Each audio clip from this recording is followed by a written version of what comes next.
যাত্রা শুরু করলাম মুক্ত হাওয়ায় কিশোরগঞ্জ অষ্টগ্রাম মিঠামইন হাওর ঘুরে আসার। আমরা এখন বাজিতপুরের পাটুলি ঘাটের রাস্তার দিকে, একটু পরে পাটুলি ঘাট, সেখান থেকে আমরা ট্রলার যোগে বাইক পাস করে অষ্টগ্রাম এরিয়াতে ঢুকবো। আমরা মূলত আমি, আমার বড় ভাই, তাদের ফ্রেন্ড সার্কেল মূলত 5-7টা বাইক নিয়ে একসাথে রওনা দিয়েছি আমরা একটি এনজয়ফুল দিন উপভোগ করার জন্য। চলে এসেছি পাটুলি ঘাট। এটা আসলে ফেরিঘাট, ফেরি এখানে দাঁড় করানো আছে, বাট রাজনৈতিক কারণে ফেরিটা তখনও চালু হয়নি। আমরা ট্রলারই উঠব, যদিও এই ভিডিওটা যখন আমি আপলোড করব তখন ফেরিগুলো চালু থাকবে। এই যে সামনে ইঞ্জিন নৌকাগুলো দেখা যাচ্ছে, ওগুলো একটা রিজার্ভ নিয়ে আমরা চলে যাব ওই পারে। কষ্ট করে বাইকগুলো ওঠাতে হবে। এই তো আমাদের গ্রুপের সবাই এখানে একসাথে হলাম আমরা। আমি বাইক চালাচ্ছি লাল শার্ট পরে। পরিবেশটা খুব সুন্দর, দিনটাও গরমও না ঠান্ডাও না। আমার বড় ভাই নৌকাতে বাইক ওঠানো নিয়ে টেনশনে আছে। আমরা উঠে গেলাম ট্রলারে, বাইকগুলো আমাদের ট্রলারই আছে। অন্যরকম একটা জার্নি। এটা আমার ফার্স্ট টাইম, আমি অষ্টগ্রাম যাচ্ছি, কিশোরগঞ্জের হয়েও ফার্স্ট টাইম যাচ্ছি আমি।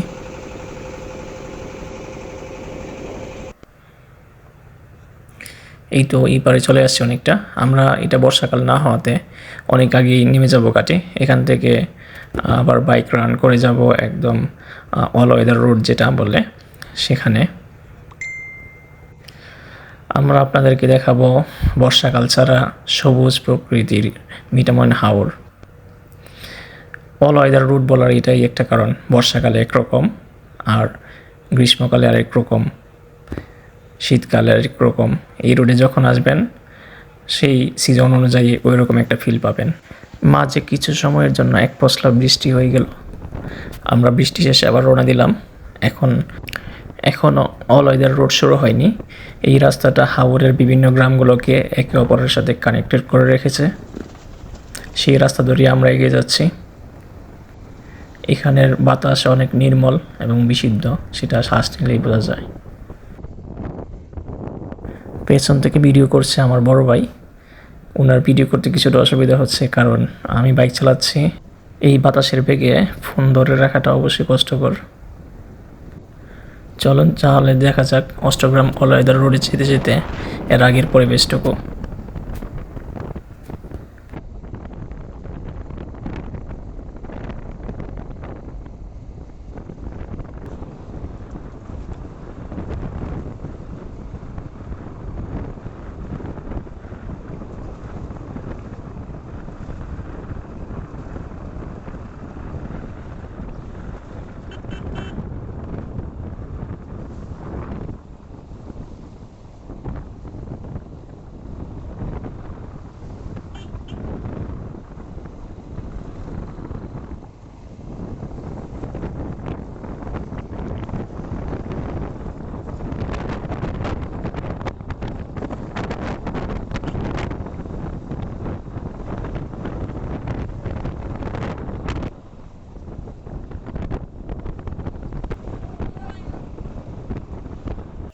এই তো আমরা চলে আসলাম অষ্টগ্রাম 0 পয়েন্টে।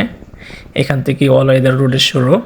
এখানে বড় করে লেখা আছে আই লাভ অষ্টগ্রাম, যা এখানে অনেকেরই ছবি দেখতে পাবেন, যারা ঘুরতে আসে তারা পিকচার নেই। এই তো সেই লেখাটা।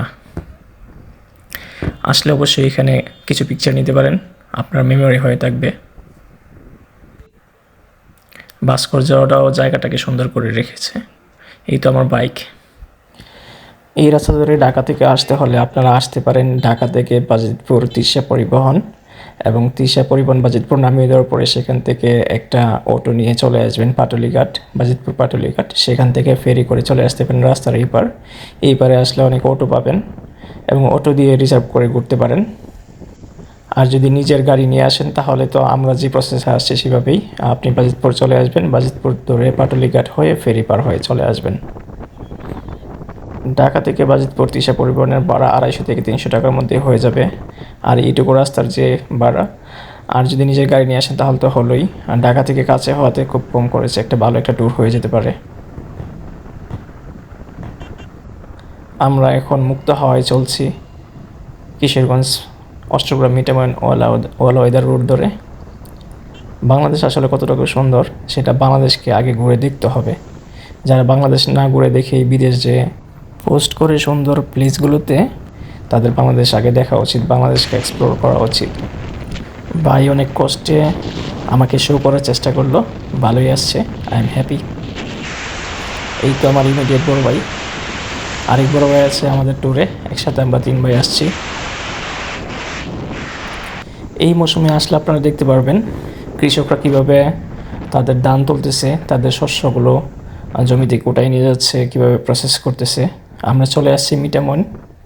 এখানে হচ্ছে পার্কের মতো কিছুটা ভিউ করে রাখা হয়েছে। এখানেই আমাদের সাবেক রাষ্ট্রপতি হামিদ সাহেবের বাড়ি।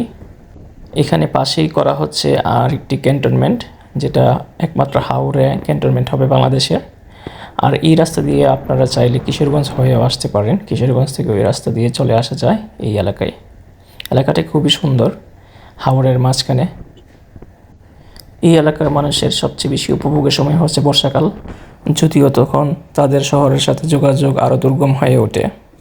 তবে এই মৌসুমে যদি এখানে আসেন, অবশ্যই আপনাদেরকে বাইক চালালে সতর্কতার সাথে চালাতে হবে, কারণ এই মৌসুমে তারা ধানের যে খড়গুলো আছে সেগুলো রাস্তায় শুকাতে দেয়, এবং তখন এই খড়গুলো যদি কোথাও ভিজা থাকে বা আপনি খড়গুলোর উপরে ব্রেক করলেন, অবশ্যই আপনাকে আপনার সেফটিটা কনসিডার করে ব্রেক ধরা এবং স্পিড কন্ট্রোল করা সেটা মেনটেন করতে হবে। আমরা এখন আবার মিঠামইন থেকে রওনা দিলাম ইটনার উদ্দেশ্যে। এই রাস্তায় আমি মোটামুটি মেজার করেছি 41 কিলোমিটার মতো বাইক আমি চালিয়েছি এই রাস্তায়। ইটনা যে আমরা লাঞ্চ করব এবং সেখানে একটু রেস্ট করব, তারপরে হচ্ছে আমরা আবার ব্যাক করব। এবং ইটনায় হচ্ছে এই অলওয়েদার সড়কের শেষ প্রান্ত। এই তো হাওরের ভিউগুলা খুব সুন্দর, সামনে শুধু ফাঁকা আর ফাঁকা। আমি চাইলে এখানে ওভার স্পিডিং এক্সপিরিয়েন্স নিতে পারতাম, 100, 110, 20 স্পিড পর্যন্ত ওঠানো যেত, বাট অবশ্যই এটা যুক্তিসঙ্গত নয়। জীবনের জন্য ঝুঁকি হয় এমন কিছু আমরা আসলে না করি, এটা আমরা সবসময় চেষ্টা করব। আপনার নিজের জীবনের যখন ঝুঁকি হতে পারে, আপনি অন্যকে ঝুঁকি দিয়ে ফেলতে পারেন। আমি বাইকের স্পিড অনেকটা দূরে রেখেছি, 60 থেকে 70, যা আমার জন্য সেফ মনে হয়েছে।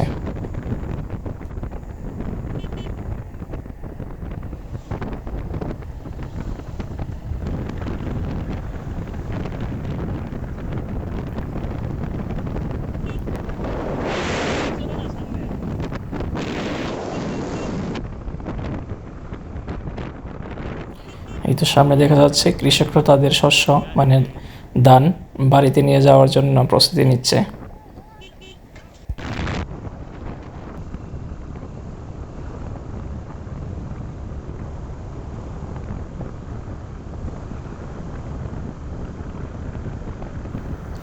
হাওরের মাঝখানে এই প্রতিটা ব্রিজের সৌন্দর্য এবং তাদের কালার আপনাকে মুগ্ধ করবে, খুবই সুন্দর লাগে।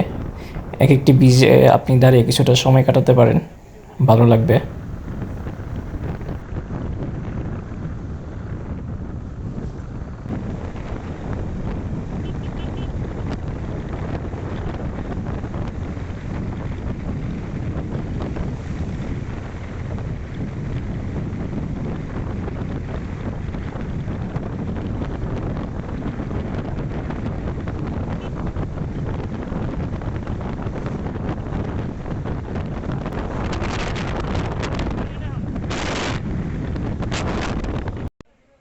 আমরা চলে আসলাম ইটনা। এখানের লোকাল একটা রেস্টুরেন্টে আমরা লাঞ্চটা করে নিব। লোকাল রেস্টুরেন্টে আপনার অভ্যস্ত না হলে এখানে কিছু অর্গানাইজড রেস্টুরেন্টও পাবেন। ইটনাতে প্রবেশের আগে একটা রেস্টুরেন্ট পাবেন, আপনারা সেখানে ট্রাই করতে পারেন। আমরা এখন বাড়িতে ব্যাক করতেছি, সানসেটটা খুবই সুন্দর। আমরা এখন নদী পার হচ্ছি বাইক নিয়ে। তাহলে আজকের মতো এই পর্যন্তই, টাটা।